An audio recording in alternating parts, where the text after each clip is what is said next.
এখন বর্তমান অনুযায়ী গাড়ি ব্যাক করার এক কাটা গাড়ি ঘুরে না, টাটা গাড়ির স্টারিং কম কাটে, এর লাগে মানে গাড়ি এক কাটা ঘুরে না। আর বহুত রিক্সর জায়গায় গাড়ি ব্যাক করে ঘুরানোর ভিডিওটা লাস্ট পর্যন্ত দেখিও কী হিসাবের গাড়ি ওখান থেকে ঘুরাইয়া বাখরিয়া নয়, এক কাটা ঘুরে না, দুই কাঠিতে ঘুরাইয়া। টাটা গাড়ির স্টারিং কম কাটে ঘর থেকে এক কাটা গাড়িটা ঘুরে না। দেখতে দেখো আমি ভিডিওটা বানাই। আর ব্যাক করো ব্যাক করো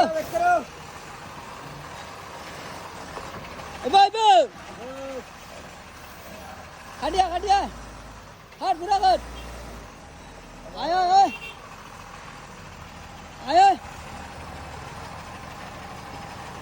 আয় আয় ও দেন এক কুরুঙ্গ গাড়ি ভরবো দেখিও। হ্যাঁ আমি দেখাই না তুই লাইন দেখি আয় আয় আয় আয়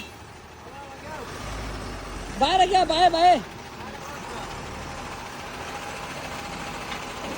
আরো আরো আরো আরো ও আরো আরো আরো উঠে আরো আরো আরো আরো আরো আগে আসতা